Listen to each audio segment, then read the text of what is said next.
I was 12 years old. It was an exhausting day at Boy Scout camp, running around, learning how to make a fire, merit badges. And at the end of a long day, I finally had the opportunity to come back to my tent and to snuggle up to my sleeping bag. And about 40 feet away, there were a group of older boys sitting on flagstones around a campfire. And I was beginning to fall asleep in that place of slumber, and I heard someone say, faggot, homo, queer. And these are words that terrified me. But I thought maybe this is surreal, maybe it's just my fear. And then I heard it. McGreevey's a queer. McGreevey's a faggot. He doesn't like girls. He's a homo. And I remember putting my face into my sleeping bag, trying to muffle my cries. My tent mate said, Jim, don't worry about it. They're just jerks. But I thought to myself, no. I do have to worry about it. I am gay. Some weeks, maybe a month afterwards, I had the occasion to go to the local public library.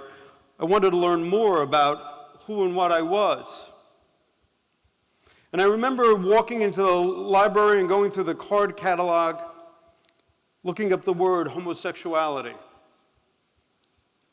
And there was a single card, and it said, for homosexuality, see sexual deviancy. Now, I was only 12 years old, but I got a feeling that deviancy isn't where I wanted to be. And so to the best of my ability, I read what doctors, physicians, psychiatrists, learned men had written in these books, and it was horrific. Perversion, developmental challenges. And at the age of 12, I understood that not only what the boys had said about sissies and weak and homo and fag, and now I had read what ostensibly the smartest people in our society, in our culture had said. They said, whoa, I don't want to own this. I don't want to be this. So at the age of 12, with the limitations of my development, I made the decision to walk into that closet and to pull that door shut. A decision that was reaffirmed literally hundreds, thousands of times in the years and the decades afterwards. And all the resulting pain and shame that it caused for so many.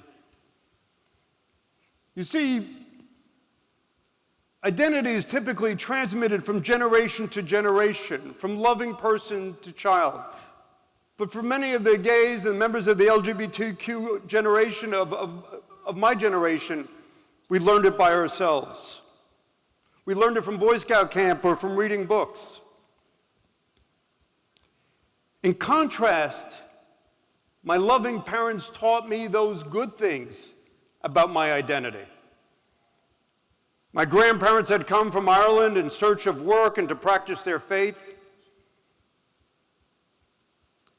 My father's oldest brother, at the age of 19, died on the beaches of Iwo Jima, digging up mines so the amphibious forces could land. And for that, he was awarded the Navy Cross and the Silver Star. My own father enlisted in the Marine Corps in World War II and re-enlisted as a DI in Korea. And Robert Kennedy was always a hero. He was Irish, he was tough, and he always fought for the underdog. And so while those positive cultural identifications of family and faith and service resonated closely to my heart, that of being gay was a dark, ugly shadow in the recesses of my mind.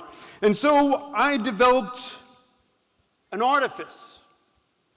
I worked diligently to create an external being so that I could pretend to be like the other boys on the playground. I wanted to satiate that cultural identity. After some time, developed a love of politics and government, and I had the occasion to be of service, eventually serving as governor of this state. And all the while, wrestling with that dark aspect of who I was. Eventually, in the year 2004, I came out and I accepted my truth. I said that I was a gay American. I didn't come out willingly. I came out at the end of a lawsuit. And at first, I was filled with such a sense of exaltation that finally the artifice had collapsed. Straight, gay, head, heart. And then there was this feeling of great shame. Shame at all the people that I had lied to, shame at all the betrayal, and shame for sense of who I thought I was. And after that shame, there was a sense of transition, transformation. Because the thing that I was most fearful of the entirety of my life, being gay, was now the only thing that people knew about me. I was the gay governor, the gay American. And what I had built so diligently for decades was swept away with a single speech. And it mattered little. So what did I do? What do all disgraced politicians do? You get a therapist and then you get God. Not necessarily in that order. Therapist said, Jim, you've got to untangle this gnarly web of all these identities and lay them out one at a time. Being a father, being a social activist. Perhaps those we keep, and perhaps we give away being a politician. And then after such time, I went to seminary and had 3 wonderful years. In seminary, the dean of the seminary said, Jim, I want you to go up to Harlem to Exodus Transitional Ministry. It's a reentry program for people coming back from prison. And I thought, hey, they're murderers, thieves. All I did was have a gay affair and resign. Ironically, I was playing the same tape that those Boy Scouts did, vis-a-vis me. I was better than, they were less than. And when I went up there and I saw what these men and women wanted, they wanted the same things I wanted. 3 square meals, a place to lay down, the love of a family, a job with purpose. But society had labeled them with a scarlet F. And for men and women who had been in prison for years and decades, that identity shaped them from their getting up to their laying down. They could only understand themselves as felons, as criminals. They may have wanted to have been good parents, but parents weren't ex-offenders. And at the time in seminary, I was reading a lot of Carl Jung and Joseph Campbell. Jung talks about there being basic archetypes endemic in the human experience that are almost part of preconscious man. And Campbell says we need to understand the monomyth, that we are all heroes. We are all heroes on the journey of life as we depart from the womb or from our homes. We engage in the world, and then we return. And Campbell suggests if we conflate our experience and lives with that of the hero, it gives us strength and meaning to our narrative arc and to our identity. But it was tough with the guys I was working with up at Harlem. Graduated seminary, and I took these lessons with me to the Hudson County Jail, where I had the privilege to work on the women's tier. These were women, again, that I had looked at askance. Passing judgment, cultural identity. But I came to understand that they were some of the most special individuals who had given me a great gift. Many of these women had abandoned their children to the streets, had sold their bodies for a bag of dope, had been victims of sexual violence, domestic abuse. But in that special place, we said we would go on this hero's journey. And to paraphrase Joseph Campbell, we needed a cause greater than ourselves, and that cause was service to each other. And in small individual ways, we began to behave differently.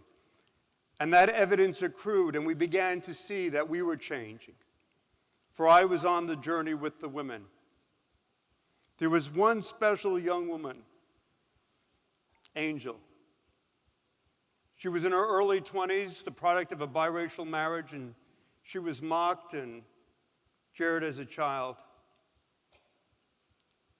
By the age of 12, she had been raped 6 times.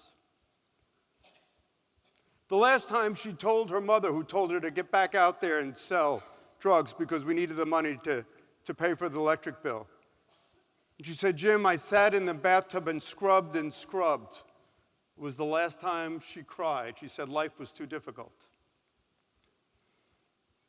But I said, "Angel, let's try to do something different." And so while I had read Campbell and Jung and all of these journals, Angel said something so basic to me. She wanted to be a mother to her children different than the mother she had had. And she would be that mother. And so in writing letters, in calling them, in embracing them on visits, she was an extraordinary mother. And she said to me, she said, "Jim, I'm not going to be that criminal. I'm not going to be that addict. I am going to be a great mother." And she was. Eventually, Angel was released from prison. She was reunified with her children. She works 2 jobs to keep the family together. She just recently had a promotion as a manager of a pancake house. And hopefully this September she'll be going to county college. You see, Angel gave me the greatest gift. Yes, we can reject the cultural identities of our past. We have the will to choose an identity. If we have but the courage to be the hero of our own journey, for each of us, be that hero. Thank you.